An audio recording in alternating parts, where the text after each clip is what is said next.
Welcome to Masters of Self University podcast, your highest source of sacred truths and universal wisdom. Hello, beautiful souls. I'm Rachel Fiori, mystic, spiritual teacher, psychic healer, and founder of Masters of Self University. Join our journey of soul transformation as we deep dive into this latest episode.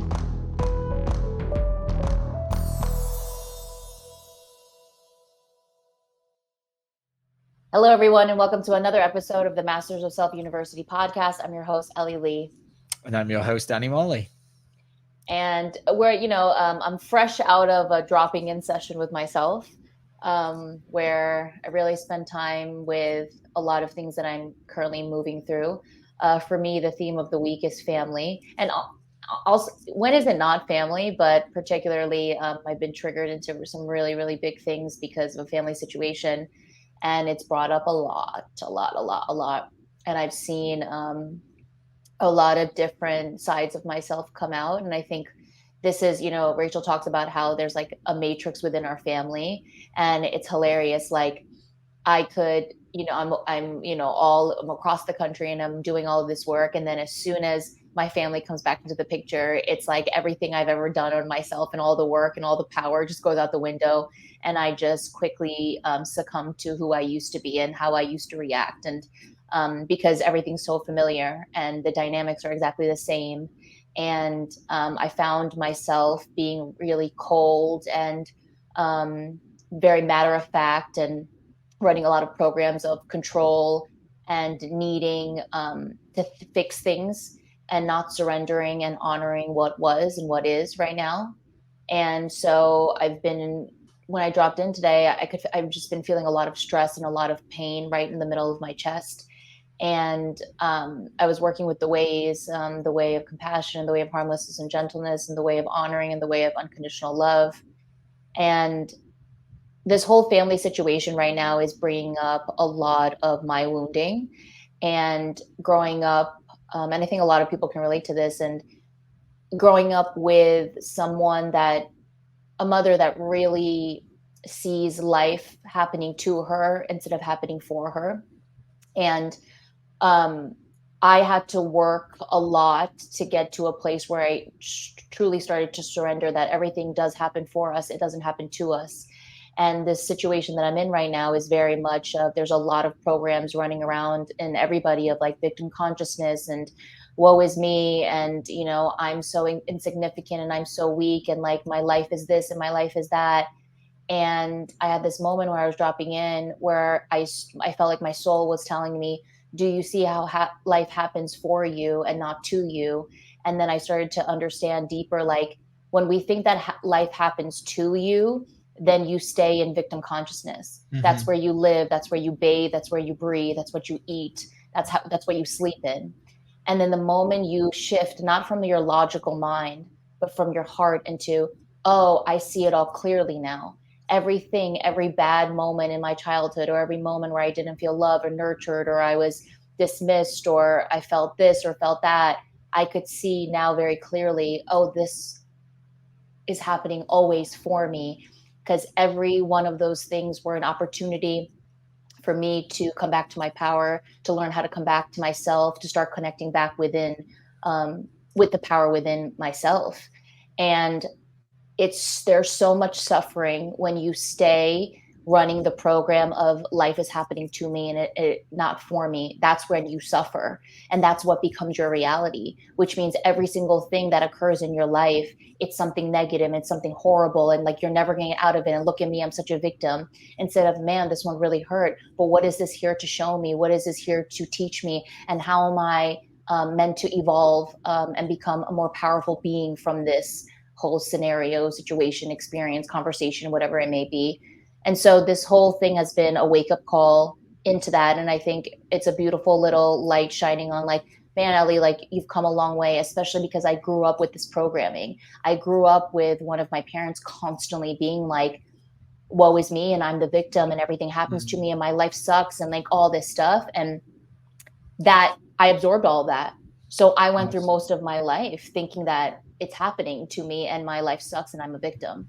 And think about how powerless and how trapped and how weak you stay when you stay in that reality and you create that for yourself.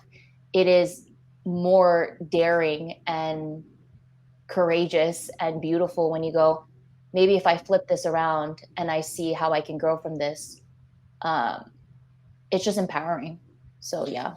Yeah, and I think it's really easy to do the mindset stuff of, oh well, let's just think positively. Let me just think that this is happening for me. Versus, as you experienced, like really finding that from within your own heart of like, oh, when I connect to my power and I open myself and I truly go into the, oh, I feel like everything is happening to me. Okay, great. Why? And let me love the reason why. What is it that's making me feel this way? Because I remember hearing Tony Robbins talk about this, like, it was probably like 2019 when I took his like Unleash the Power Within course. And, it was doing that mindset shift from everything happens to you to for you. And I tried to adopt it, but I couldn't really understand or integrate that truth until I did this work. Because within this work, it's actually addressing the reasons why you feel that way. And we can never just paint over the shit, right? We actually have to go in and like take the shit out, like flush the Mm-hmm. toilet. Like, you can't just paint over bad things and hope they're not going to be there. So for me doing this work, and like, it's a beautiful example of this, of when we go in and we open our heart and we find our own source of internal power, then it allows us to have an organic awakening to, oh shit, yeah, this is happening for me. And I never realized that. I always thought it was happening to me. Mm-hmm. I'd love for you to, and go ahead if you want to, if you got stuff to share right now. No, I was just gonna say, it hit me today, and it always hits me deeper, the more we go into ourselves. But um, if everything wasn't the way that it was, I would have never gone on this path. Like, if it wasn't as bad and as hard as it was, I would have never been pushed to this path. And so, how can I look at all of those things that I went um, through and look at it and say, oh, it was so bad and it was so horrible? It's like, no, those were all just these beautiful moments in my life that led me to the path of coming back to myself. And so, I can't ever look at any of that anymore and feel bad for myself. This is something I was also thinking about, like, when we say things like, I feel bad for you, how many times Yeah. have I said to myself, like, I feel bad for myself? And it's like, that just, first of all, when you're saying it to other people, it feels like I'm running a superiority program of like, I feel bad for you because like you're so pathetic or you're so sad. And then for me, when I say that to myself, it's like, yeah, I'm treating myself as very powerless. I'm treating myself as very weak. Yeah. And in reality, like, no, like all of these things were so monumental to get me on this path of coming home, what I'm really here to do and what I'm really here to become.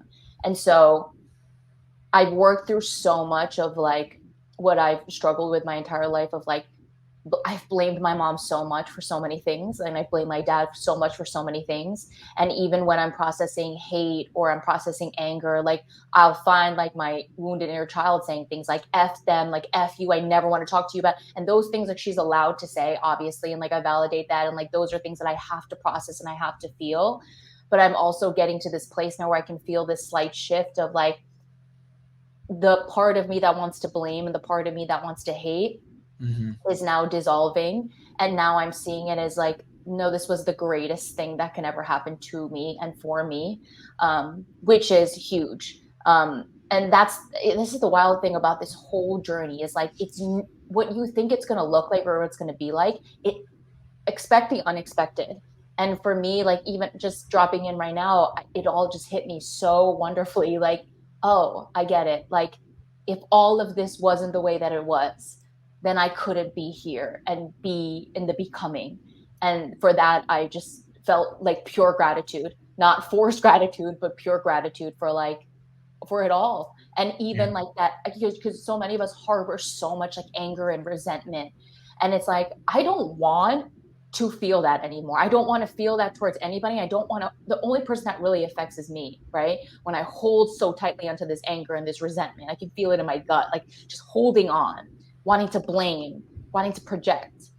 And it's like, let's alchemize and transform and heal those aspects, because when you do, you will begin to have more and more and more clarity for everything that was and everything that is.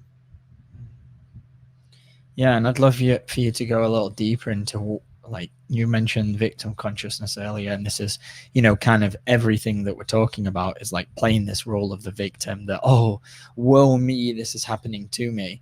But it can be really difficult to shift out of that, that whole perspective. Mm-hmm. And so what programs did you kind of like unearth that were within all of this victim for you? Oh my God, like so many. I think witnessing a family member run the victim consciousness program as strongly as they do has been, I've always noticed it, I've always seen it, I've absorbed it. But to see it now where I'm at has been really like eye opening. And then watching myself in real time, trying to do everything so that the other people in the family don't have to feel bad about the fact that this one Right. person is running victim consciousness. And so through that, I realized I was running like crazy control programs of like, I was so mindy with all this stuff of like, okay, one person is in distress and that is affecting everyone else. And I'm freaking out and I don't know what to do. So I need to think and figure out a situation so that this person doesn't feel like she's a victim and that everyone else doesn't feel sadness. And so I was also running powerless programs. I was also projecting that onto my family members of like, you guys can't handle this, so let me figure it out. And I was just trapped in my mind and I was running like severe control. And like for me, I don't describe myself as a very controlling person, but it doesn't mean that I don't run control programs. They just look different than what my logical mind thinks is control, right? And I was blindly trying to control everything and everybody. And I wasn't coming from my heart space at all. I was coming from my mind. And so when I started going into this, I realized like, first of all, you're not surrender. You're not the way of surrender. So you're not surrendering to what is, right? I want things to be different than what it is, which I'm in resistance to what is, which is then making me feel helpless, right? And control programs under control is helplessness, like big time, and powerlessness. And so I'm trying to just think my way and like think of a solution and think of this. And I was like drowning. And I felt so like, I don't know what to do. Like I'm freaking out. Like, do I need to take a plane? Do I need to go there? Do I need to do? And it was like, whoa, Ellie, like how quickly you just got lost in all of that, right? And then my program's telling me like, no, you're doing the work, you're being powerful and all this stuff. When it was like, I wasn't in my heart at all. And like one thing that Rachel says a lot that really like shifted me the other day was like, every time you're running programs, you're not connected. You're disconnected. And that's what I was the past few days. I was just completely disconnected from my divinity and just running program after program after program after program after program. And when I realized that, the first part of me was like disappointment, like Ellie, you didn't show up, and like you should have been like this, you should have been like that. And it's like, holy crap! Like instead of doing that, Ellie, love that you're judging yourself and shaming yourself right now, and then drop in and just start the work. Like come from your heart center. And the moment that I started working with the way of surrender, like I could just feel everything like kind of fall. Like I cannot control anybody or anything. That because I cannot save anybody or anything. The only person that I can save is me. And so the only thing that I can do is surrender to what is. And then Rachel said this to me, be in the ways of oneness to everybody in this family right now. Be the way of compassion, be the way of unconditional love, be the way of harmlessness and gentleness, be the way of honoring, and be those energetic frequencies. Like be that for them and heal the parts of you and the programs that are coming up that want to just control everything and everybody. Yeah, it was, as your partner, it was really wild to see this entirely different version of you come alive. And I did my best to not kind of like interfere, which was interesting to be kind of like a witness of seeing you move through all of this. And clearly I could see you were like wrapped up in lost in the programs a little bit, but I didn't feel like it was my place to point that out. Well, I'd love to. Why don't you share what you did witness? I haven't really heard what you witnessed, so I'd love to hear. All of a sudden, it was your priority and your prerogative to make sure everything that was happening in this family situation was your responsibility to take care of. And I've never seen you get into that energy. And obviously responsibility is the first way of oneness, right? So we do want to become responsibility, but that's responsible more from ourselves and what it is that we actually are responsible for. And what we aren't responsible for is other people's mental, emotional well-being. That doesn't mean that we don't show up in unloving, that we don't show up in unloving ways. Like we, of course, that's our responsibility, but it isn't our responsibility to make other people happy. And all of a sudden there came this version of you that I've just never seen before. And it was like taking charge and like, we're going this way, and like I've got to do everything and everyone else has got it wrong, and I've got to sort this out. Like this is me, like this is my responsibility. And it was like, wow, there's something that's unearthed here that you're about to go on a journey with. And what I felt from you was just a lot of disempowerment. You were taking everyone else's power away and trying to make everyone's decisions within yourself. And it didn't feel like they were coming from your heart. They were clearly coming from the disempowerment, which is in our heads when we're disconnected from our actual power, right? And yeah, it was a seeing you get into a lot of control, and I've never seen you kind of act like that.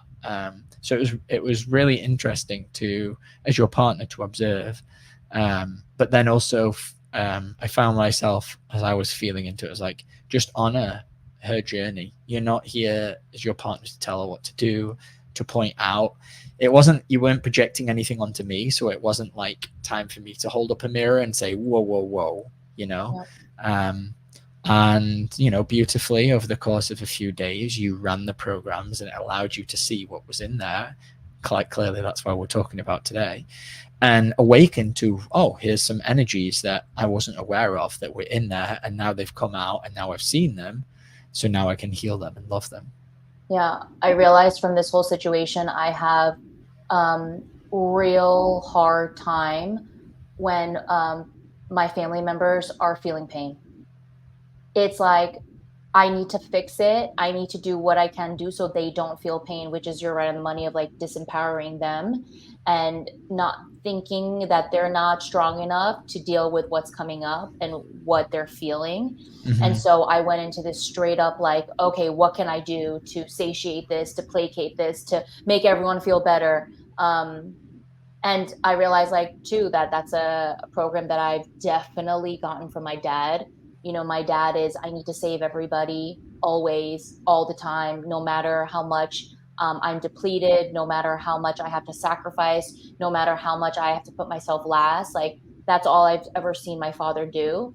And it disempowered me in a lot of ways. And now I am him when I do that, when my brother and my sister and my parents are in pain. It's almost like I can't handle it. And that's the powerless part of me. I'm not connected to my power. I'm not connected to my divinity. And so I'm running programs of like fear, worry, panic, control.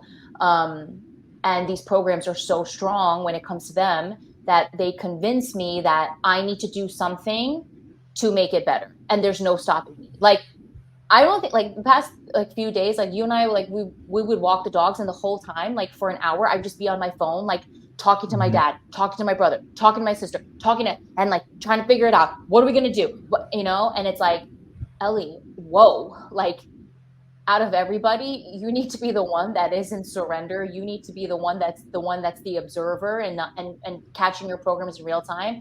But that's the tricky part about family, is like, that's a matrix that once I'm pulled into, it's like I forget everything. And so even this whole situation, right? I had this moment where I was like, why is this happening? Why is this happening? And I had this mental program that was running of like, I knew this was going to happen one day. I just didn't, I wished it was later than now. And it's like, no, it's beautiful as it is. And whatever happens is whatever happens. I'm also realizing too, like, I want to control people's choices. So, like, I want and need people to change so that I don't have to feel what it feels like and like what comes up inside of me when they don't want to change and when they don't choose the choice that I want them to choose. Right. And so it's all of these ways that our programs try to make it easier for us not to feel pain, for us to avoid the pain, for us to bypass the pain. And so that was a big, big thing for me too. Yeah, and it's really hard when we've been through something very difficult and we've not yet fully found our power. Mm-hmm. So when we've gone through something very challenging, some amount of trauma, say it's from from our childhood, and we haven't yet processed that fully and truly found our power, meaning we are able to see that it is for us. It didn't happen to us. It really was for us. When we get to that level, then that allows the ability to offer that same power and love to anyone else, including family members, right? But when we haven't, when we haven't truly found that yet, we're projecting our own powerlessness onto them because one, we know how difficult it was. We know how like, oh, that really hurt. This comes up with me, um, with my family all of the time, where I don't want to create certain boundaries because I know what it's going to bring up, and when it brings certain things up, then I know how difficult it was to like be alone and to not have that person to lean on. And then that's the moment that, oh, I've got to come back within myself and recognize they're a divine being and they will find their power through this. And if they don't, that's their choice. But I can't coddle them. I have to give them the the option to find their power for themselves, because no one can find your power for you. No one. It doesn't matter how good intentions you are. Every single being has to choose within themselves that, yes, I want to go into this. I want to find my power. And obviously, yeah, certain situations and scenarios are going to happen, which might be your soul's way of guiding you towards that awakening or that reclamation of power. And that's what happened to me when I was about 26. It was everything came to this moment, and it was just thrust into this deep and dark hole.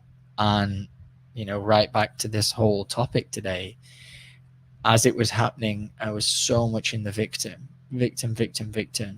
And it's only until recently, about going into these victim consciousness programs over the past year, that I've started to really see the beauty that was in there that I Yeah. wasn't connected to at the time. And so whenever I hear like the words depression, I'm like, oof, yeah, I know that's rough. But now I'm arriving at a place of like, yeah, but it might be necessary to create the awakening and light that fire for somebody to go inwards. And that's basically what it is, right? It's like when that pain shows up, we have a choice. We can either continue to like project and blame and or look outside of ourselves, or we can start the path going in. Yeah. Beautifully said. And that's what it was. It was I because I was not connected to my divinity, I that didn't allow me to remember that these are divine beings too. And so I would love to read just like an excerpt that I read when I was dropping in a few minutes ago of like the way of honoring. So Rachel writes, living in the way of honoring means to hold in high regard with great respect and or high esteem. To honor someone or something isn't just saying the words. It's a deeply felt energetic expression that is offered in their favor. Honoring is witnessing another as a sacredness that they are and offering your humbled gratitude to that sacredness.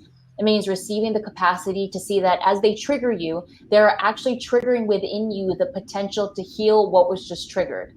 Only someone who sees their own divinity and honors that nature within themselves can learn what it means to honor another.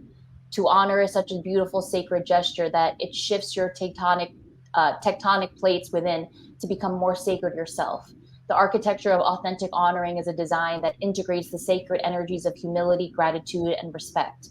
One of the highest forms of honoring yourself is when you are swimming in negative emotions to choose to bring nothing but nurturing love to those emotions. This is one of the most divinely selfless offerings that you can give to yourself. It is also the most powerful. And that's what I wasn't doing, is I wasn't honoring what anybody in my family was moving through, because I also wasn't honoring what I was feeling. I was just went into running the control program and needing to fix. And I was just so disconnected, and I didn't even know that I was so disconnected. And now it's really helped me to shift my perspective on this, because even the past few days I found myself like needing to be in a bad mood because something was bad in my life.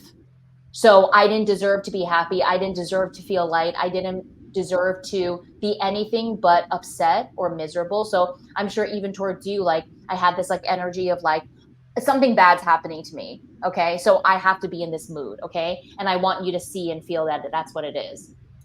And Yes. yeah, he's like, yes, I can attest to that. And then today I was just like, no, like, that's a choice. And I'm also running a victim consciousness when I do that. Like, I'm a victim because something bad's happening to me right now in my family. Yeah. And it's like, where are you, powerful being? Because this ain't it. And so today I feel like I really shifted into what is, and what will be.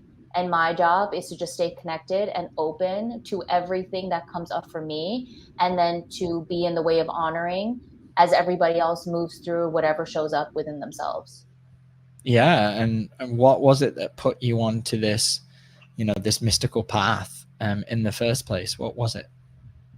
My whole life being depressing.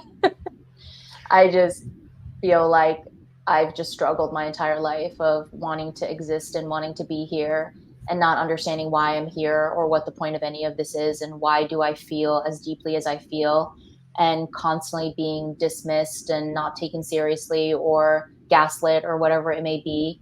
And I just couldn't take it anymore after 32 years of just spiraling. And then when it was the worst of the worst of the worst, is when I heard the phone call from the universe or my higher self going, "You ready?" And that was it. And what would happen if you was to continually get coddled and disempowered? Would you have gone in? No, because when someone's always saving you, right? When someone's always coddling you, enabling you, there is no reason for you to grow. You're always going to have someone there to do the hard work, or to placate you, or to make you feel better, or sacrifice themselves for you. The most powerful thing that I could ever done with for myself was going, I don't need anybody. I need to figure this out on my own. I need to go in on my own. I need to go on a journey on my own. And growing up in a very enmeshed household with a father that was constantly just saving everybody, saving me all the time. Like, I'm a 31-year-old adult woman and my car breaks down. And instead of like doing adult things and like figuring that on my own, I call daddy. And then daddy comes, right? If I don't have any money, daddy, dad, this happened, daddy. And it was just like, I was trapped as a child. And now it's like, I'm at a place where like, I don't need to call anybody. Like, I can do this. And is support beautiful? Yes. Danny supports me constantly. My best friend supports me constantly. But I don't need anybody to save me anymore. And that was the moment where I really started like growing up and taking full responsibility over myself. Yeah, that leads into some beautiful topics that we can touch on a little bit of, like needing parents for like financial things. I think it's so easy to fall into that trap of, and this is something that I'm still working through, is like sorting out my finances and really becoming responsible with money. And I think it's really difficult when you're it's coming from the goodness of their heart in some aspect where, okay, my parents just want to make sure I'm okay and they want to make sure I'm taken care of. But then you don't learn anything. Yeah. And then you're just trapped as the kid looking up to mummy or daddy to rescue me and bail me out whenever I'm in trouble. And, this past couple of years, I ended up accruing some credit card debt, and having conversations with my mom, and she's always like, let me know what I can do to help. And it's like, oh, it's so like, what can I send for you? And it's beautiful, and I understand that, you know, she's doing it because she cares, but at the same time it's like, yeah, that doesn't actually help me. And that's what I come back to, is like, I appreciate it, thank you so much, but I need to figure this out on my own, because if I'm just constantly needing one of my parents, it doesn't allow me to grow up and grow out of this dysfunctional pattern that I'm in. I never learn the lesson. I never learn it. And I need to learn the lesson, whatever that takes. Um, and that's hard, because Yeah. it's easier to just be saved. It's easier Yep. to be rescued. It's Correct. harder to actually do the real work. Yep. And some, even people where, give me money dad or give me money mom, they're also running programs of like perhaps resentment too, of like, well, you treated me like this and that, so I deserve this, so you should Mm-hmm. send me money. There's that angle as well. And it's true, it's like you never learn it. What we're doing is we're stunting and dishonoring the soul's journey. We're treating somebody like they're a disabled, like, can't do anything little baby, when we're constantly saving them. And then over time, what happens is you start to believe that you can't be without this person and you need this person. And then there's the codependence, that there's the Yeah. attachment, there's all the things that happen as a result of that. This is an example that I love, but it's like if I was a crackhead, right? And I'm doing crack all the time and I have no more money and I need money for drugs. And I go up to my dad and I say, okay, can I stay at your house for free and can you give me allowance every week?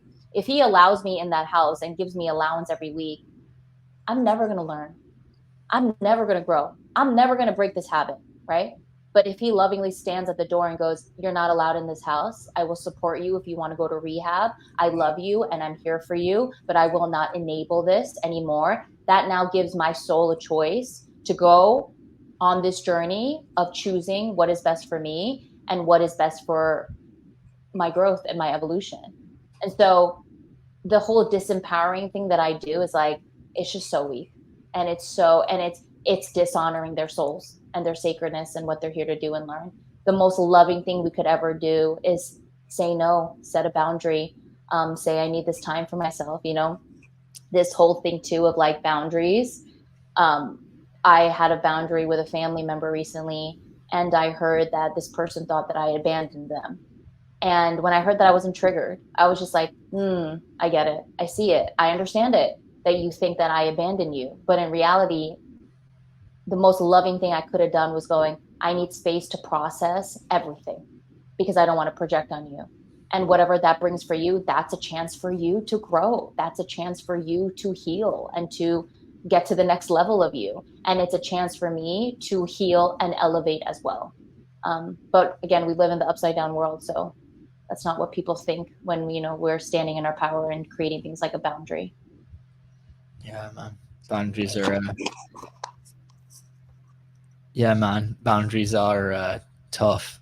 Yeah. Tough, but super important. And especially for, highly sensitive beings, highly sensitive people like, yourself and I, super important. And I feel like with HSPs as well, like the victim consciousness is, there's, the more sensitive you are, the more likelihood you're going to have an element of victim in there, because it has been probably more difficult for you in this life to understand your emotions, the energies that you're constantly feeling from other people, constantly feeling within yourself, the extra layers of healing that you have to go through. Yeah, of course, that's probably going to lead to some level of victim consciousness, because Mm-hmm. it is, in that aspect, it is more difficult. But once you move through it, then it brings you, it's a gift. It's a Yeah. gift. And that's really what we're talking about here, is all of this is one giant, what we call a cycle of wisdom. Is once we're able to really heal the programs that are in there that are disconnecting us, it allows us to arrive at the gift that it all happens for you, not to you. And that Mm-hmm. only happens organically when we authentically heal and authentically awaken. Beautiful. Okay, I think we should wrap things up just about there. If anyone is interested in working with us at Masters of Self University, just jump on the website and set up a free call. and join our group class called The Power Within. And if you want to work with us one-on-one, that's also a beautiful option as well. Check out Rachel Fiori's book, Mason's Way, The 20 Universal Ways of Oneness. It's out on Amazon. There's also a digital course that is amazing that accompanies that book that you can check out at mastersofselfuniversity.com. And if you feel the calling to come work with us and do this deep transformational work, hop, jump, leap, do whatever you got to do, because we're ready for you. And yeah, it'll be the ride of your life. I'll say that. If you love this episode, please like, share, subscribe, comment. It really helps us to do this podcast for free and to keep on going. And we just want to say we love you, and we will see you guys soon. Bye. Bye.